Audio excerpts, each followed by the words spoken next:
So hello guys and welcome sa aking YouTube channel. So for today's video is wala mo nang usapan tungkol sa nangyayaring direct hire or flow-c dito sa Italy.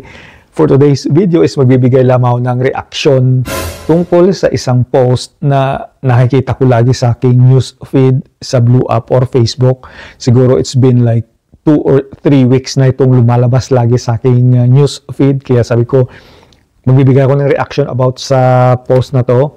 So yung post na to guys is siguro halos na mga OFW is nakaka-experience ng ganitong sitwasyon. So disclaimer lang, hindi ho ito pang babash, ito ay opinion ko lamang. And guys, as you can see, iba yung background natin ngayon. So nandito ako ngayon sa aking sofa or divano.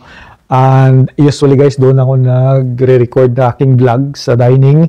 At ngayon isipan ko na mag-iba naman tayo ng lugar para iba naman yung background.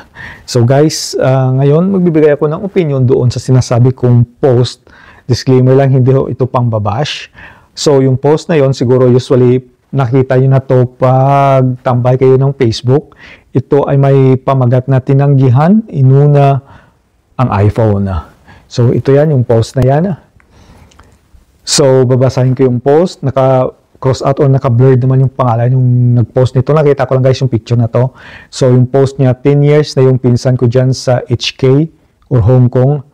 Lumapit kami sa kanya para sana makahingi ng tulong.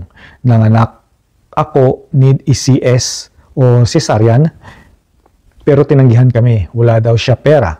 Tapos the next day, nakita namin post niya bagong iPhone at 18K na kwintas, gift for herself daw. Grabe, kahit 20K lang sana, hihiramin, inuna pa niya ang iPhone.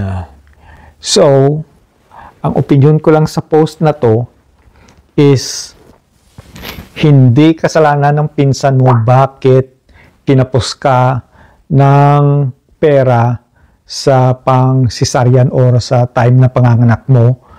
At alam mo naman na manganganak ka, but hindi ka nag-ipon ng pera from the day na nalaman mo na buntis ka. So siguro lahat mo nabubuntis, alam or may idea kayo kung kailan kayo manganganak. So from that day, sana nalalaman mo na manganganak ka pala sa ganung buwan o ganung araw, is dapat nag-ipon na kayo ng partner mo para hindi kayo manghiram sa ibang tao. And as we all know, sa buhay ngayon is hindi talaga basta-basta or madali makahiram ng pera sa ibang tao. Kahit sabihin natin kamag-anak mo pa yan.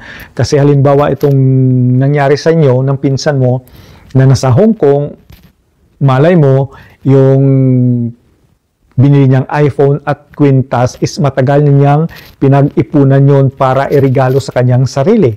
So, wala siyang ekstrang pera na ipapahiram sa'yo, pero may pera siyang pambili ng iPhone at kwintas. So, yun ang kinasasama ng loob mo siguro, which is dapat hindi. Kasi unang-una, pera yun ng pinsan mo, pinaghirapan niya yun, pinag-ipunan niya yung mga bagay na gusto niyang bilhin para i-reward sa kanyang sarili. At karapatan niya yun, pera niya yun, siya yung masusunod kung anong ang gagawin niya sa kanyang pera. At yun nga, hindi kanya pinahiram kasi mas inuna niya yung kanyang sarili, which is hindi rin naman masama. Kasi ang pinsan mo is naghihirap doon sa Hong Kong magtrabaho. At of course, kailangan niya namang i-reward ang kanyang sarili. Alangan namang magtatrabaho siya doon sa Hong Kong para ipahiram ang pera sa kanyang kamag-anak o mga kaibigan. Ang mali mo lang dito is alam mong manganganak ka, ikaw o yung partner mo, pero hindi mo pinag-ipunan. Kaya sa susunod, kung mangyari sa yung sitwasyon na ganito uli na manganganak ka, is paghandaan mo na para hindi sumama yung loob mo sa ibang tao kung hindi ka man pinahiram. Yun lang ang ma-advise ko sa'yo, na dapat alam mo at ng partner mo na manganganak ka pala at dapat mo yun pinaghandaan.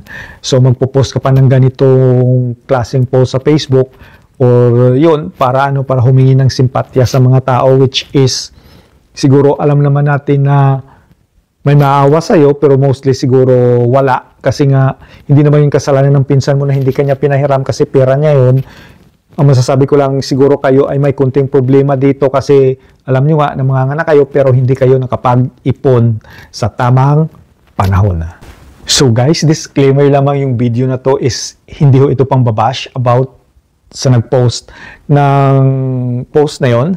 Ito ay opinion ko lamang and I know that most of OFW is naka-experience din naman ng mga ganitong uri ng sitwasyon.